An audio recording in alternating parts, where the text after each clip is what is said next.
soy Evelyn Urrutia. El día de hoy vamos a ver un video acerca de lo que son los antibióticos. A continuación les estaremos presentando lo que es la historia, lo que fue el auténtico milagro, la penicilina. Tal vez el gran descubrimiento de la historia de la medicina fue el de la penicilina, una sustancia que fue llamada el auténtico milagro después de su descubrimiento. Por fin se había descubierto una droga que podía curar a la gente de la mayoría de las infecciones.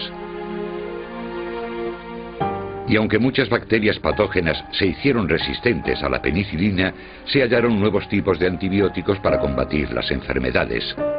Sin embargo, debido al abuso y el exceso de consumo de penicilina, muchas bacterias patógenas burlaron a la droga milagrosa. Las bacterias resistentes ganaban terreno mientras el desarrollo de nuevos medicamentos estaba prácticamente paralizado.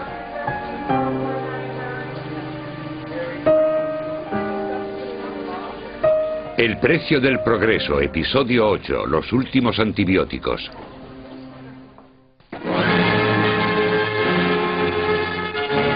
Allied casualties in Normandy received the most expert medical care science can provide. Two modern treatments, penicillin and blood transfusion, have cheated death in thousands of cases. Gangrene, from which millions have perished in past wars, has been conquered by the miracle of penicillin. Thousands of men, thanks to penicillin, will come home to their thankful families. The whole world of peace to come will reap the benefits of this great wartime medical discovery. Science has won another victory over death. A lo largo de la historia de la humanidad, los gérmenes infecciosos han causado la muerte y la destrucción.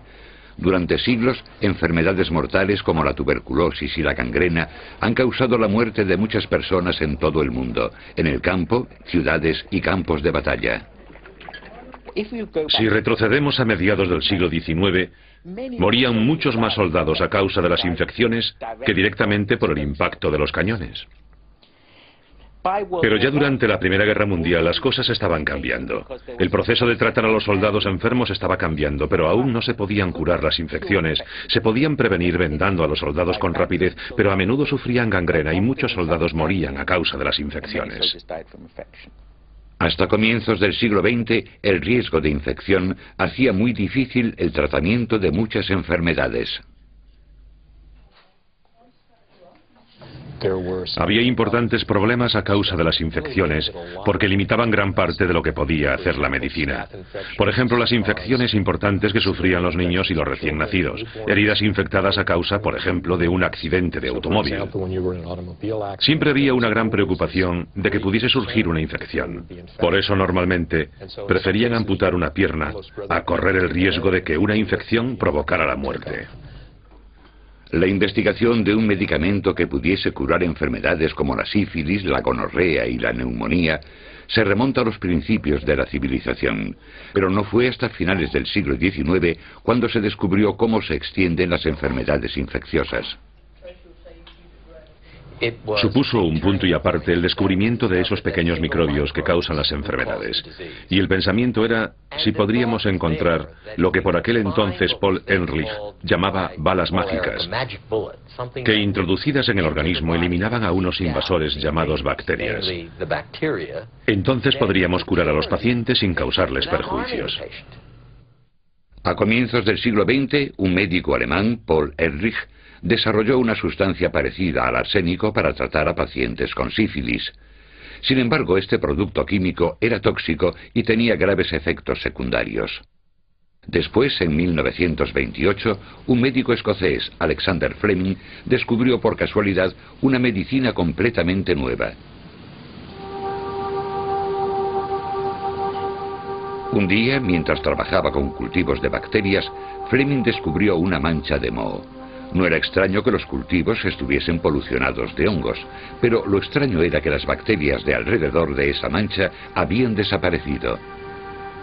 Fleming descubrió que este hongo llamado penicilina evitaba el desarrollo de bacterias peligrosas como el estafilococo y el anthrax.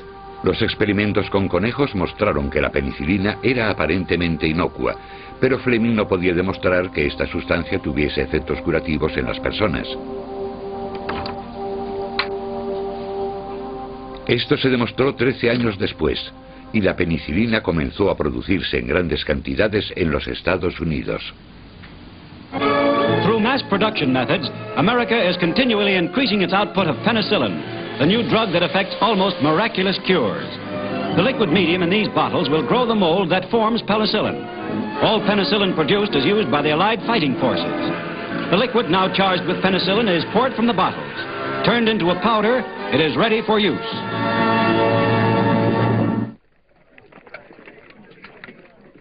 La producción de penicilina tuvo una gran importancia en la Segunda Guerra Mundial. La portada de la revista Time, en mayo del 44, decía que la medicina de Fleming salvaría más vidas que las que arruinaría la guerra. Se utilizaba para salvar las vidas de los soldados que sufrían septicemia, pero también curaba otros tipos de enfermedades que padecían los soldados.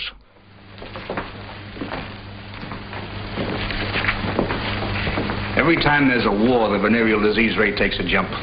It's bad enough in peacetime, but now it's like a forest fire. No organization of saboteurs could do half this damage to our army. Una de las enfermedades más características entre los soldados era la sífilis. Imaginemos la Europa del año 45.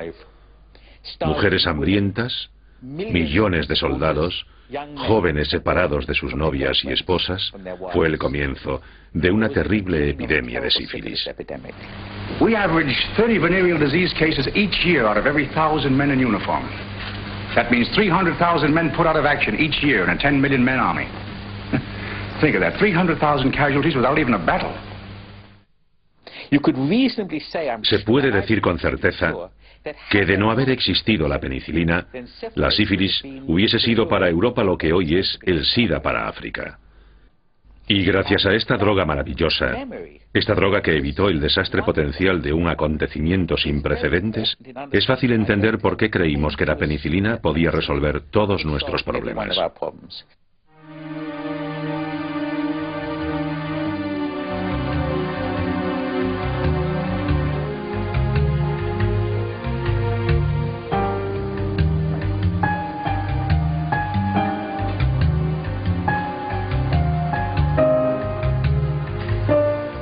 En la posguerra se descubrieron una gran cantidad de antibióticos nuevos que podían curar muchas enfermedades. La estreptomicina, por ejemplo, cura la tuberculosis. La tetraciclina se emplea en el tratamiento de la neumonía. En menos de 30 años, la tasa de mortalidad entre pacientes jóvenes descendió un 10%.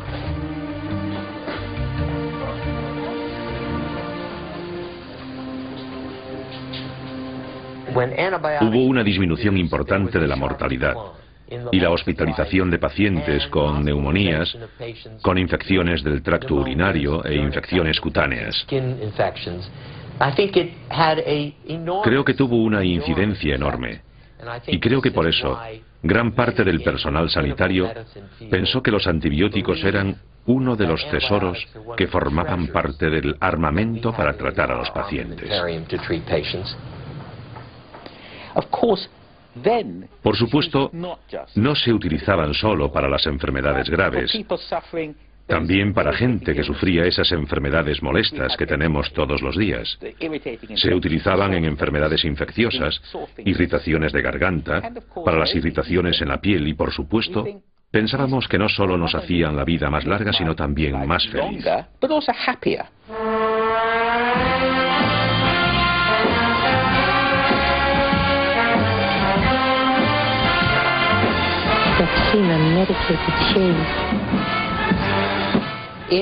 De hecho, se aplicaba penicilina a las cremas faciales. Estaba en la cosmética y, por supuesto, funcionaba con pequeñas infecciones. Pero básicamente, la idea general que se tenía era que era una droga milagrosa de amplio espectro. Bueno, continuamos con más y como dato curioso tenemos que las tetraciclinas fueron usadas como para alimentar a los animales y a algunos pollos. A finales de los años 40 se desarrollaron nuevas aplicaciones de los antibióticos que tenían gran influencia en la producción de cerdos, pollos y otros animales de granja. Los productores de tetraciclina, que proviene de organismos naturales, de organismos de la tierra, y que contienen grandes cantidades de proteínas, después de haber extraído la tetraciclina, intentaron darle diversos usos, como por ejemplo alimentar a los pollos y otros animales. Cuando empezaron a añadir estas carcasas de bacterias al alimento, se dieron cuenta de que los animales crecían más, con menos comida, y pensaron que habían descubierto una nueva vitamina.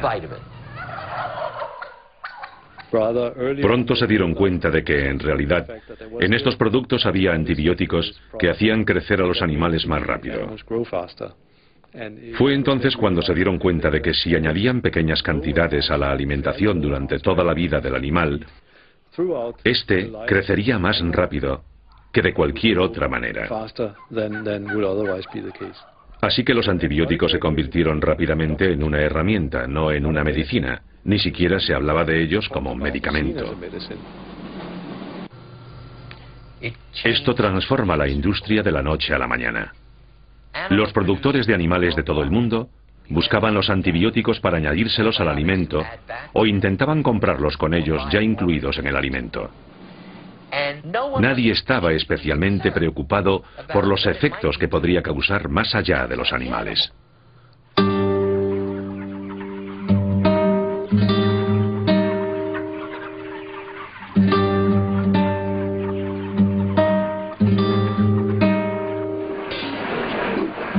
En los años 50 las ventas de antibióticos se convirtieron en un gran negocio.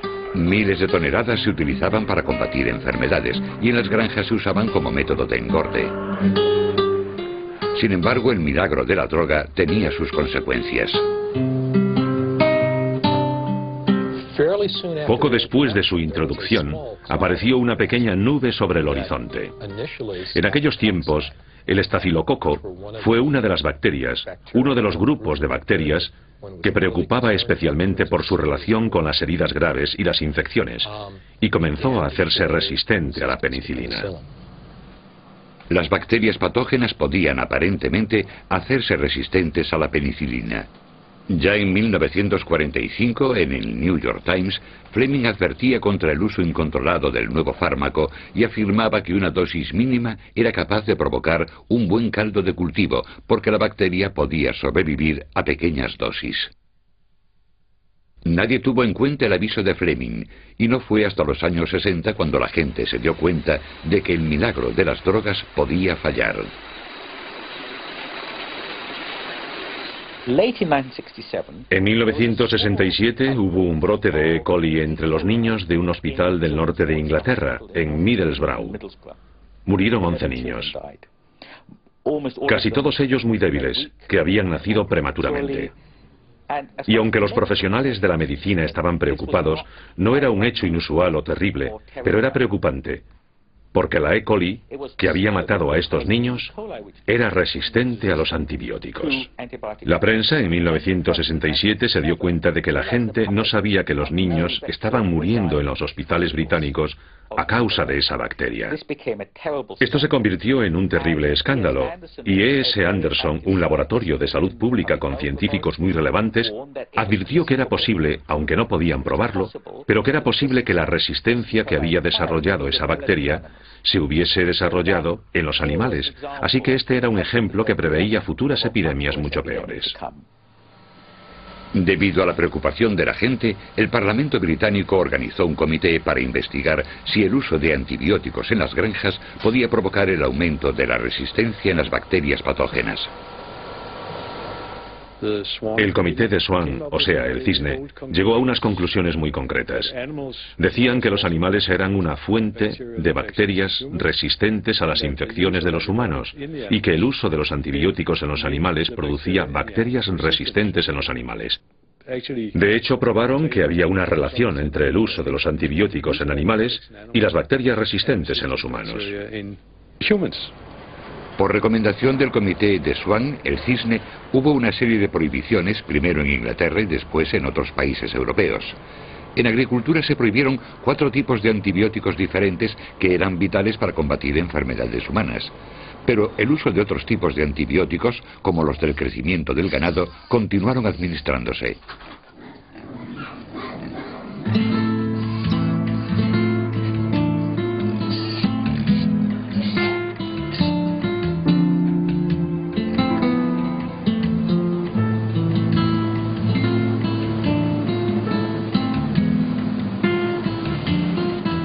A principios de los años 70 aparecían cada vez más tipos de bacterias resistentes.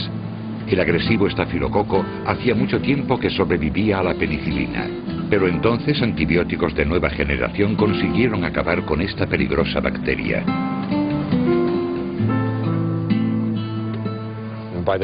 Cuando yo estaba haciendo las prácticas de medicina, a finales de los 60, principios de los 70, era de conocimiento general que no había que administrar nunca penicilina contra el estafilococo. Ocasionalmente aparecía algún paciente que provenía de alguna comunidad determinada que portaba una infección de estafilococo sensibles a la penicilina.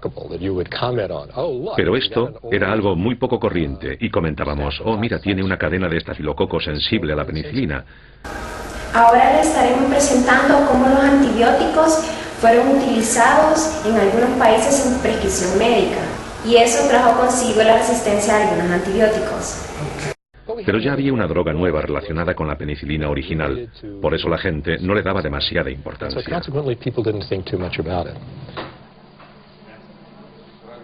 Pero había motivos de preocupación, porque a comienzos de los años 70 resurgieron enfermedades que ya habían sido casi erradicadas.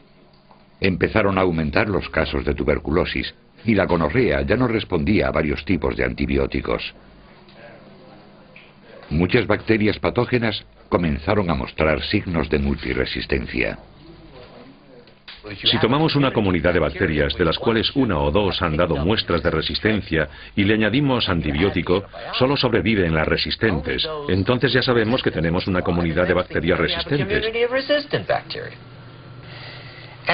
Sí, hay armas contra ellas. Pero es como un intercambio de cromos de béisbol.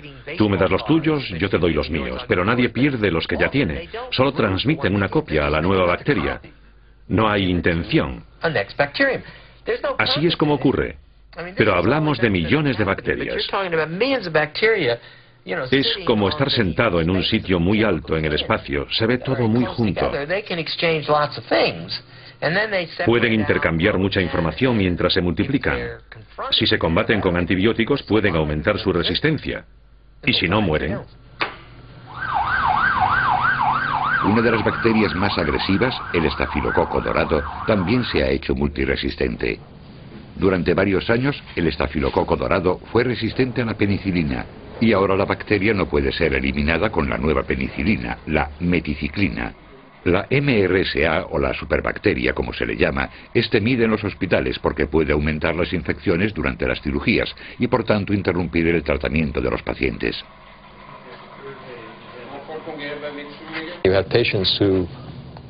Había pacientes que se presentaban voluntarios para la investigación de algo que les permitiese volver a caminar con normalidad. Pero en lugar de eso, se pasaban meses y meses con antibióticos, hospitalización y terapia, con una incapacidad total en sus articulaciones. Lo que nos demuestra que esas infecciones son devastadoras y aumentan los problemas de los tratamientos, y para cada paciente en particular es devastador. On top of a motorcycle accident, MRSA is something Bob Rice really didn't need. El germen ha causado infecciones en muchas otras zonas de estas localizaciones, lo que nosotros llamamos la zona del donante en cirugía plástica. También además en las zonas abiertas, que incluyen los accesos intravenosos, necesarios para que podamos aplicarle los fluidos y las drogas. También tiene infectada lo que llamamos la línea central, que está situada aquí, en una de las venas principales. Se han desarrollado infecciones en su torrente sanguíneo, por lo que necesita prolongar el tratamiento con antibióticos. Roger Pudney was not so lucky. An abscess in one leg from a suspected spider bite changed his life, for the worse. For 6 months, he was isolated and pumped full of antibiotics. But Roger Pudney lost the fight, The only recourse was amputation.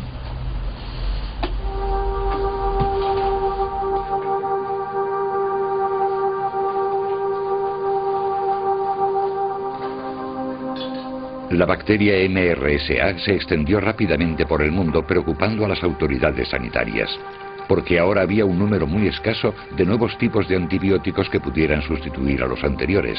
La industria química había abandonado la búsqueda de nuevos tipos de antibióticos. Era un problema, porque ya habían investigado arduamente para encontrar algo, y las posibilidades de que pudiesen encontrar algo realmente efectivo eran escasas, igual que ya había sucedido antes. Incluso si encontraban una droga, el proceso de aprobación es muy lento y costoso, y existía el riesgo de que el producto no llegase finalmente al mercado. Por eso la industria miró en otra dirección, donde le era más fácil recibir beneficios. La temible multiresistente MRSA todavía podía ser combatida con un antibiótico, la vancomicina, uno de los últimos descubrimientos de la ciencia médica para combatir el avance de esa bacteria. Pero la vancomicina también se había hecho inútil en el tratamiento de otra bacteria menos agresiva, la bacteria llamada enterococo resistente a la vancomicina o VRE.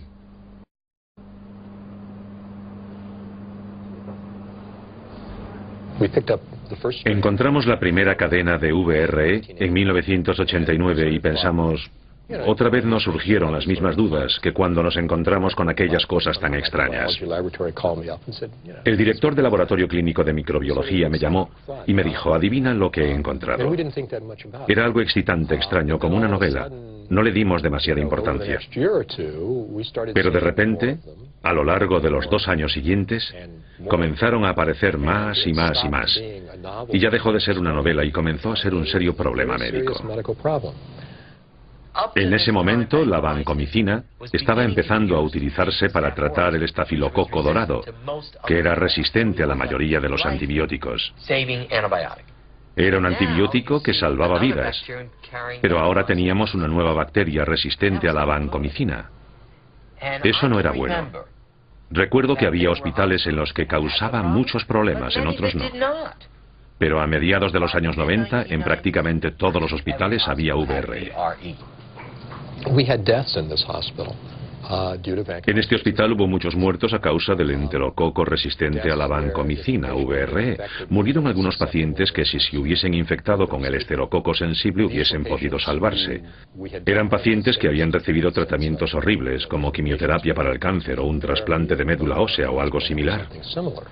Pero habíamos realizado el trasplante de médula ósea con la seguridad de que podíamos combatir cualquier infección que se presentara y de repente ya no le podíamos dar esa seguridad a los pacientes. Ya no les podíamos decir, no se preocupe, si tiene una infección podemos tratarla. Por eso hubo muchos muertos. En pocos años, la bacteria VRE se extendió rápidamente.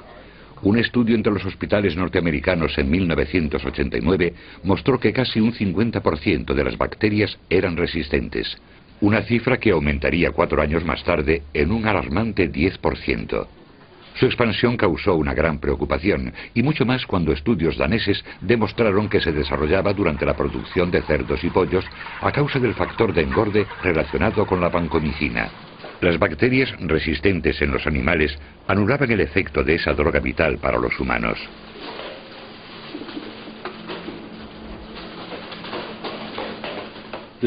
Se había seleccionado avoparcin para combatir el enterococo resistente a la vancomicina en la producción de cerdos y de pollos.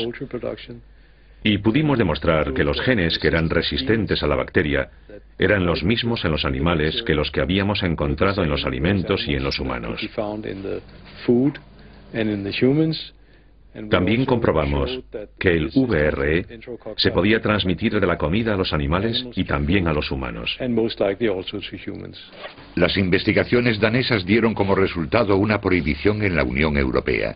El avoparcin fue prohibido en 1996 y durante los 10 años siguientes los alimentos de engorde fueron prohibidos también en los Estados Unidos. Sin embargo, eso no frenó el desarrollo de las bacterias resistentes, que era un grave problema, especialmente en los hospitales.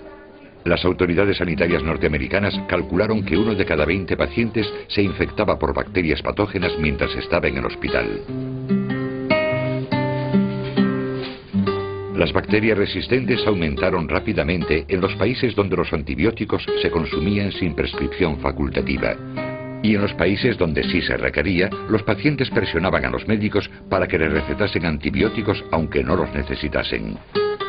La Organización Mundial de la Salud calculó que en los tratamientos de infecciones bronquiales, más de un 80% del uso de antibióticos era completamente innecesario. El abuso y el mal uso sin necesidad terapéutica lo único que produce es más resistencia. Eso no quiere decir que no necesitemos los antibióticos, pero tenemos que usarlos de modo que no provoquemos un impacto en el desarrollo de otras bacterias. Hay que tratar al paciente para que se recupere. Eso es todo. Pero si se utilizan 5 veces más de lo necesario o para un resfriado vírico no bacteriano, provocarás un impacto y arruinarás las bacterias sensibles y las transformaremos en resistentes.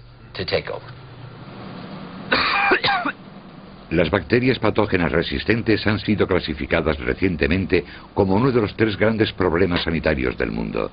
Como dice la OMS, la probeta de las drogas nuevas se está secando. Actualmente resurgen con virulencia antiguas enfermedades. La tuberculosis mata ahora a más de 2 millones de personas cada año. La mayoría muere por una nueva bacteria de la tuberculosis multiresistente.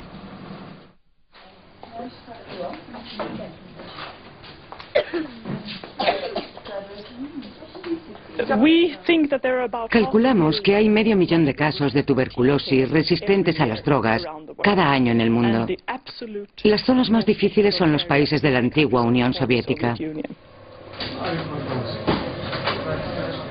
El problema de la tuberculosis multiresistente se da en las prisiones.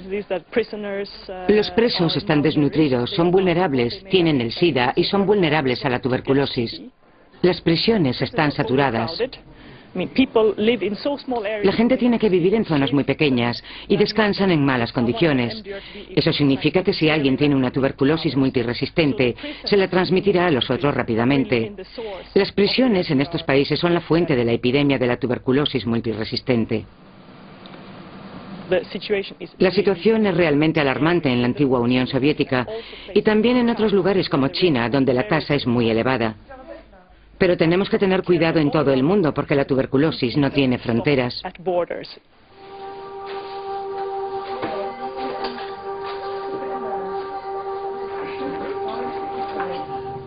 Durante los últimos 50 años ha habido un gran avance de los antibióticos que nos permitió creer que todo era maravilloso. Lo que sucederá es que entraremos en lo que ya se ha llamado la era posantibióticos, en la que regresaremos a donde estábamos en los años 20 y 30, cuando las infecciones eran mortales.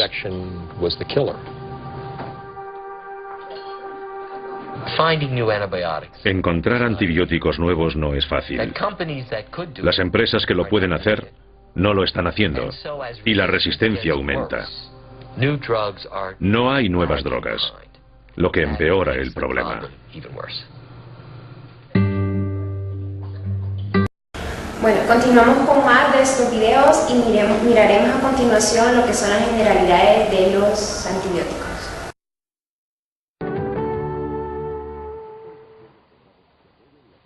Antibióticos. Las enfermedades de los seres humanos, tales como los forúnculos, la intoxicación alimentaria y la fiebre tifoidea, son causadas por gérmenes denominados bacterias. Una persona que sufre una enfermedad bacteriana puede transmitirla a otra persona. Ello significa que es infecciosa. Y así otras personas están expuestas a contraerla. Curar estas enfermedades es, pues, doblemente importante. Un antibiótico es un tipo de medicamento que los médicos pueden utilizar para intentar curar tales enfermedades. Todos los antibióticos son productos naturales de mohos, hongos y otros diminutos organismos vivos. Estas sustancias antibióticas crean una defensa contra las bacterias. Los antibióticos dañan o matan a las bacterias de distintas maneras. Muchos impiden que las bacterias formen una capa protectora alrededor suyo. Sin esta capa, las bacterias revientan.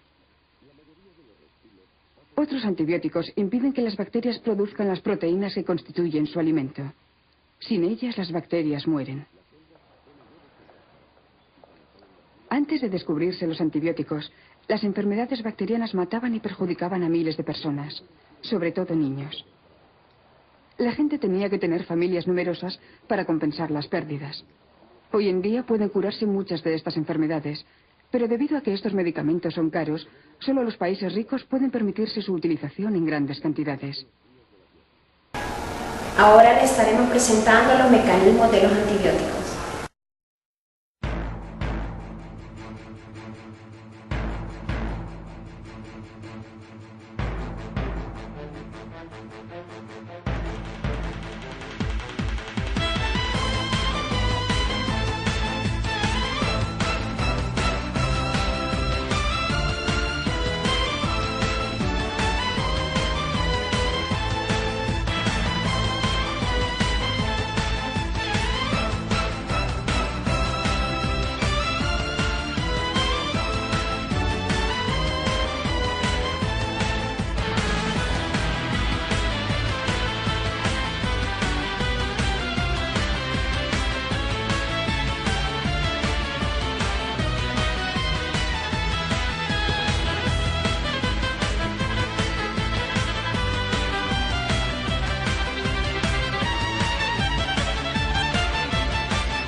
En estos momentos les estaremos presentando unos videos acerca de lo que le pasó a mi amiga Fátima con resistencia a los antibióticos.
Bueno, este es el trabajo que hemos presentado con mis compañeros, espero que haya sido de su agrado. Yo soy Evelyn Urrutia y esto fue Los Antibióticos.